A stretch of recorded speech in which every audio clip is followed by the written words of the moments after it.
ನಮಸ್ಕಾರ ವಾರ್ತಾ ಭಾರತೀಯ ವೀಕ್ಷಕರಿಗೆ ಈ ಸ್ಪೆಷಲ್ ಎಕ್ಸ್ಪ್ಲೈನರ್ಗೆ ಸ್ವಾಗತ. ನಾನು ಧರಣೀಶ್ ಪುಕಿನ್ಕೆರೆ. ಡಿಸಿಎಂ ಡಿಕೆ ಶಿವಕುಮಾರ್ ಬಗ್ಗೆ ಮುಖ್ಯಮಂತ್ರಿ ಸಿದ್ದರಾಮಯ್ಯ ಮಾಡಿರುವಂತಹ ಟ್ವೀಟ್ ಈಗ ರಾಜ್ಯ ರಾಜಕಾರಣದಲ್ಲಿ ಬೇರೆ ರೀತಿಯ ಚರ್ಚೆಗೆ ಕಾರಣವಾಗಿದೆ. ವಿಷಯ ಏನಪ್ಪ ಅಂತಂದರೆ, ಇವತ್ತು KPCC ಅಧ್ಯಕ್ಷರಾಗಿ ಡಿಕೆ ಶಿವಕುಮಾರ್ 6 ವರ್ಷವನ್ನು ಪೂರೈಸ್ತಿದ್ದಾರೆ. ಇದಕ್ಕೆ ಸಂಬಂಧಪಟ್ಟಂತೆ ಮುಖ್ಯಮಂತ್ರಿ ಸಿದ್ದರಾಮಯ್ಯ ಟ್ವೀಟ್ ಮಾಡಿದ್ದಾರೆ. ಟ್ವೀಟ್ನಲ್ಲಿ ಡಿಕೆ ಶಿವಕುಮಾರ್ ಅವ್ರಿಗೆ ರಾಜಕೀಯವಾಗಿ ಬೆಳಿಲಿಕ್ಕೆ ಭವಿಷ್ಯ ಇದೆ, ನನಗಿಂತ ಕಿರಿಯರು ಅಂತ ಹೇಳಿದ್ದಾರೆ. ಇನ್ನೂ ಬೇರೆ ಬೇರೆ ಏನೇನೋ ಹೇಳಿದ್ದಾರೆ. ಅದೇನು ಮತ್ತು ಟ್ವಿಸ್ಟ್ ಏನು ಅನ್ನುವಂಥದ್ರ ಬಗ್ಗೆ ನಾನು ಹೇಳ್ತೀನಿ. ಅದಕ್ಕೂ ಮೊದಲು ನಾನು ನಿಮಗೆ ರಿಕ್ವೆಸ್ಟ್ ಮಾಡ್ತೀನಿ, ನೀವು ಇನ್ನೂ ವಾರ್ತಾ ಭಾರತಿಯನ್ನು ಸಬ್ಸ್ಕ್ರೈಬ್ ಮಾಡಿಲ್ಲ ಅಂದರೆ ದಯವಿಟ್ಟು ಸಬ್ಸ್ಕ್ರೈಬ್ ಮಾಡಿ, ಲೈಕ್ ಮಾಡಿ, ಶೇರ್ ಮಾಡಿ ಮತ್ತು ಬೆಲ್ ಬಟನ್ನ ಪ್ರೆಸ್ ಮಾಡಿ. ವೀಕ್ಷಕರೇ, ನಾನು ಹೇಳಿದ್ನಲ್ಲ ಸಿದ್ದರಾಮಯ್ಯ ಟ್ವೀಟ್ ಮಾಡಿದ್ದಾರೆ ಅಂತ. ಟ್ವೀಟಲ್ಲಿ ಡಿಕೆ ಶಿವಕುಮಾರ್ ಅವರನ್ನು ಮನಸಾರೆ ಹೊಗಳಿದ್ದಾರೆ. ಅವರು ಭಾಳ ಕಷ್ಟಪಟ್ಟು ಕೆಲಸ ಮಾಡ್ತಾರೆ, ಒಳ್ಳೆಯ ಸಂಘಟನಾಕಾರ, ಅವರು ಯುವ ನಾಯಕರಿಗೆ ಮಾದರಿ, ಮತ್ತು ಯಾವುದೇ ರೀತಿಯ ರಾಜಿ ಇಲ್ಲದೆ ಹೋರಾಟವನ್ನು ಮಾಡಿದ್ದಾರೆ. BJPಯ ನಾಯಕರು ಅವ್ರ ಮೇಲೆ ಸುಳ್ಳು ಕೇಸುಗಳನ್ನು ಹಾಕಿ ಇನ್ನಿಲ್ಲದಂತಹ ಕಿರುಕುಳವನ್ನು ನೀಡಿದರು. ಆದರೂ ಕೂಡ ಡಿಕೆ ಶಿವಕುಮಾರ್ ರಾಜಿ ಮಾಡಿಕೊಳ್ಳದೆ ಕಾಂಗ್ರೆಸ್ ಪಕ್ಷಕ್ಕೋಸ್ಕರ ಕೆಲಸವನ್ನು ಮಾಡಿದ್ದಾರೆ, ಕಾಂಗ್ರೆಸ್ ಪಕ್ಷದ ಬಗ್ಗೆ ನಿಷ್ಠೆಯನ್ನು ತೋರಿದ್ದಾರೆ ಅನ್ನೋ ರೀತಿಯಲ್ಲಿ ಮನಸಾರೆ ಹೊಗಳಿದ್ದಾರೆ.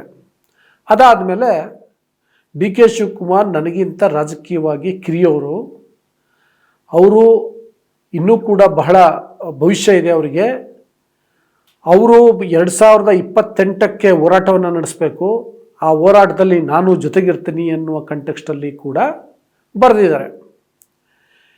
ಅವರಿಗೆ ಭವಿಷ್ಯ ಇದೆ ಅಂತ ಹೇಳಿದ್ರೆ ಈಗ ವರ್ತಮಾನದಲ್ಲಿ ಅವ್ರಿಗೆ ಅವಕಾಶ ಇಲ್ವಾ ಎನ್ನುವಂಥ ಪ್ರಶ್ನೆ ಹುಟ್ಟುತ್ತೆ. ಸಿದ್ದರಾಮಯ್ಯ ಅವರು ಅದೇ ಕಂಟೆಕ್ಸ್ಟಲ್ಲಿ ಟ್ವೀಟ್ ಮಾಡಿದರ ಅನ್ನುವಂಥ ಚರ್ಚೆಗಳು ಈಗ ನಡೀತಿದ್ದಾವೆ. ನಿಮಗೆಲ್ಲ ಗೊತ್ತು, ರಾಜ್ಯದಲ್ಲಿ ಈಗ ಅಧಿಕಾರ ಹಸ್ತಾಂತರದ ಬಗ್ಗೆ ಚರ್ಚೆ ಆಗ್ತಿದೆ.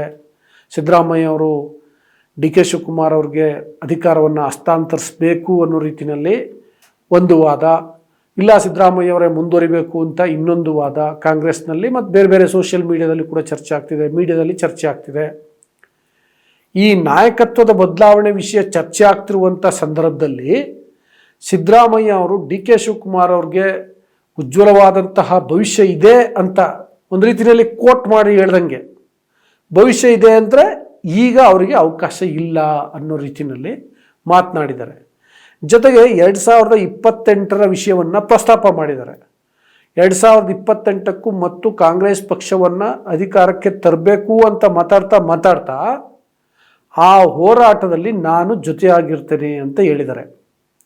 ನಾವು ಜೊತೆಯಾಗಿ ಹೋರಾಟ ಮಾಡೋಣ ಅಂತ ಹೇಳಿಲ್ಲ. ಅಂದರೆ ಡಿಕೆ ಶಿವಕುಮಾರ್ ಹೋರಾಟ ಮಾಡಲಿ, ಪಕ್ಷ ಸಂಘಟನೆ ಮಾಡಲಿ, ಅದಕ್ಕೆ ನಾನು ಜೊತೆಯಾಗಿರ್ತೀನಿ ಅನ್ನೋ ಕಂಟೆಕ್ಸ್ಟಲ್ಲಿ ಮಾಡಿದಂತೆ ಇದೆ ಆ ಟ್ವೀಟನ್ನು. ಸೊ ಒಂದು ಭವಿಷ್ಯ, ಇನ್ನೊಂದು ಹೋರಾಟಕ್ಕೆ ನಾನು ಜೊತೆಯಾಗಿರ್ತೀನಿ ಅನ್ನುವಂಥ ಸಂಗತಿಗಳಿದೆಯಲ್ಲ, ಅದು ಈಗ ಡಿಕೆ ಶಿವಕುಮಾರ್ ಅವ್ರಿಗೆ ಅವಕಾಶ ಇಲ್ಲ ಅಂದರೆ ಮುಖ್ಯಮಂತ್ರಿ ಸ್ಥಾನ ಸಿಗಲ್ವೇನೋ, ನಾನು ಕೊಡಲ್ಲ ಎನ್ನುವಂಥ ಸಂಗತಿಯನ್ನು ಸಿದ್ದರಾಮಯ್ಯ ಪರೋಕ್ಷವಾಗಿ ಡಿಕೆ ಶಿವಕುಮಾರ್ ಅವ್ರಿಗೆ ತಿಳಿಸುವಂಥ ಪ್ರಯತ್ನ ಮಾಡಿರಬಹುದು ಅನ್ನೋ ರೀತಿಯಲ್ಲಿ ಚರ್ಚೆ ಆಗ್ತಿದೆ.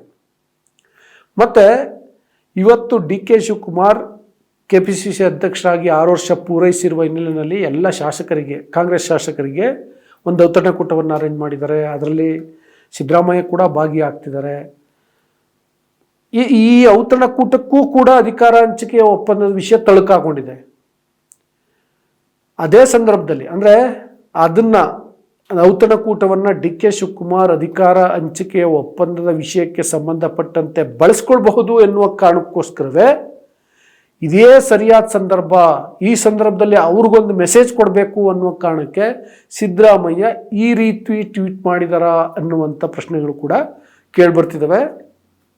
ವಿಶೇಷವಾಗಿ ರಾಜ್ಯ ಕಾಂಗ್ರೆಸ್ ಶಾಸಕರ ವಲಯದಲ್ಲಿ ಸಿದ್ದರಾಮಯ್ಯ ಅವರು ಯಾಕೆ ಈ ರೀತಿ ಟ್ವೀಟ್ ಮಾಡಿರಬಹುದು ಅನ್ನುವಂಥ ಕುತೂಹಲ ನಿರ್ಮಾಣ ಆಗಿದೆ.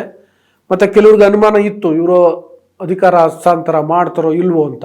ಸೊ ಇವರು ಈಗ ಈ ರೀತಿ ಟ್ವೀಟ್ ಮಾಡಿರೋದ್ರಿಂದ ಬಹುಶಃ ಕೊಡಲ್ವೇನೋ ಅನ್ನೋ ರೀತಿಯಲ್ಲಿ ಚರ್ಚೆ ಆಗ್ತಿದೆ. ಅದರಿಂದಾಗಿ ಅಧಿಕಾರ ಹಂಚಿಕೆ ಒಪ್ಪಂದ ಆಗೇ ಇಲ್ವೇನೋ, ಡಿ ಕೆ ಶಿವಕುಮಾರ್ ಪಡ್ಕೊಳ್ಬೇಕು ಅನ್ನೋ ಕಾರಣಕ್ಕೋಸ್ಕರ ಇಷ್ಟೆಲ್ಲ ಮಾಡ್ತಾ ಇದ್ರು.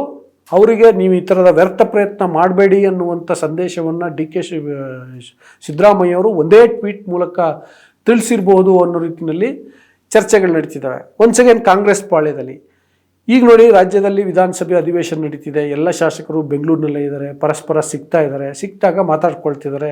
ಸಿದ್ದರಾಮಯ್ಯ ಯಾಕೆ ಹಿಂಗೆ ಟ್ವೀಟ್ ಮಾಡಿರ್ಬೋದು, ಡಿ.ಕೆ. ಶಿವಕುಮಾರ್ ಯಾಕೆ ಔತಣಕೂಟವನ್ನು ಕರೆದಿರ್ಬೋದು, ಅದಕ್ಕೂ ಇದಕ್ಕೂ ಏನು ಸಂಬಂಧ, ಅವ್ರ ಔತಣಕೂಟ ಕರೆದಿರೋದು ಅವರ ಬಲ ಪ್ರದರ್ಶನ ಮಾಡಲಿಕ್ಕೆ, ಶಾಸಕರ ಮನವೊಲಿಸ್ಕೊಳ್ಳಿಕ್ಕೆ ಅನ್ನುವ ಅದೇ ಕಾರಣಕ್ಕೆ ಸಿದ್ದರಾಮಯ್ಯ ಈ ರೀತಿ ಟ್ವೀಟ್ ಮಾಡಿದಾರ. ಹೀಗೆ ನಾನಾ ರೀತಿಯ ಚರ್ಚೆಗಳು ನಡೀತಿದ್ದಾವೆ ಶಾಸಕರ ಮಧ್ಯದಲ್ಲಿ. ರಾತ್ರಿ ಔತಣಕೂಟ ಆದಮೇಲೆ ಈ ಚರ್ಚೆ ಮತ್ಯಾವ ತಿರುವನ್ನು ಪಡ್ಕೊಳುತ್ತೋ ಗೊತ್ತಿಲ್ಲ. ಯಾಕೆಂದರೆ ಆಗ ಸ್ವತಃ ಸಿದ್ದರಾಮಯ್ಯ ಸಿಗ್ತಾರೆ, ಡಿ.ಕೆ. ಶಿವಕುಮಾರ್ ಸಿಗ್ತಾರೆ, ಅವ್ರು ಏನೋ ಮಾತಾಡ್ಬೋದು, ಏನೋ ಹೇಳ್ಬೋದು, ಮತ್ತು ಈ ರೀತಿಯ ಪರೋಕ್ಷ ಸಂದೇಶಗಳನ್ನು ಕಳಿಸ್ಬೋದು. ಇಬ್ಬರೂ ಕೂಡ ಭಾಳ ಅನುಭವ ಇರುವಂಥ ರಾಜಕಾರಣಿಗಳು, ನುರಿತ ರಾಜಕಾರಣಿಗಳು, ತಮ್ಮದೇ ಆದ ರೀತಿಯಲ್ಲಿ ಪಟ್ಟಾಕುವಂಥ ರಾಜಕಾರಣಿಗಳು. ನೋಡಿ, ಈಗ ಅದೇ ಕಾರಣಕ್ಕೆ ಅವ್ರ ಔತಣಕೂಟದ ಪ್ರಕಾರ ಅದ್ರ ಮುಖಾಂತರ ಪಟ್ಟಾಕ್ಲಿಕ್ಕೆ ಹೊರಟರು. ಇವರು ಒಂದೇ ಒಂದು ಟ್ವೀಟ್ ಮಾಡಿ ಏನೇನು ಸಂದೇಶವನ್ನು ಯಾರ್ಯಾರಿಗೆ ಮುಟ್ಟಿಸ್ಬೇಕೋ ಅದನ್ನು ಮುಟ್ಟಿಸುವಂಥ ಪ್ರಯತ್ನವನ್ನು ಮಾಡ್ತಿದ್ದಾರೆ.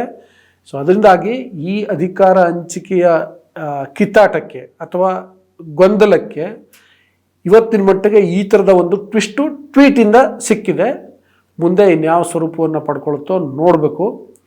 ಒಟ್ಟಿನಲ್ಲಿ ಇದು ನಿಲ್ಲಲ್ಲ ಅನ್ನುವಂಥದ್ದು ಮಾತ್ರ ಭಾಳ ಸ್ಪಷ್ಟವಾಗಿ ಗೊತ್ತಾಗ್ತಿದೆ. ಎಲ್ಲರೂ ಏನು ಹೇಳ್ತಾರೆ, ಕೇರಳ ಚುನಾವಣೆ ಆದಮೇಲೆ ಒಂದು ಕಾಂಗ್ರೆಸ್ ಹೈಕಮಾಂಡ್ ಮಧ್ಯಸ್ಥಿಕೆ ವಹಿಸ್ಬೋದು, ಒಂದು ತೀರ್ಮಾನಕ್ಕೆ ಬರಬಹುದು ಅಂತ. ಬಟ್ ಅಲ್ಲಿವರೆಗೆ ಈ ಥರದ್ದು ನಡೆಯುತ್ತೆ ಅನ್ನೋದಕ್ಕೆ ಇದೊಂದು ಎಕ್ಸಾಂಪಲ್. ಸೊ ಒಂದು ಇಂಟ್ರೆಸ್ಟಿಂಗ್ ಆದಂಥ ಬೆಳವಣಿಗೆ ಅನ್ನೋ ಕಾರಣಕ್ಕೆ ನಿಮ್ಮ ಮುಂದೆ ಇಟ್ಟಿದ್ದೀನಿ ವೀಕ್ಷಕರೇ. ವಿಡಿಯೋ ಇಷ್ಟ ಆದರೆ ವಾರ್ತಾಭಾರತಿಯನ್ನು ಸಬ್ಸ್ಕ್ರೈಬ್ ಮಾಡಿ, ಲೈಕ್ ಮಾಡಿ, ಶೇರ್ ಮಾಡಿ, ಬೆಲ್ ಬಟನನ್ನು ಪ್ರೆಸ್ ಮಾಡಿ. ಹಾಗೆ ನಿಮ್ಮ ಅಭಿಪ್ರಾಯ ಏನು ಅನ್ನೋದನ್ನು ಕಾಮೆಂಟ್ ಬಾಕ್ಸಲ್ಲಿ ಶೇರ್ ಮಾಡಿ. Thank you.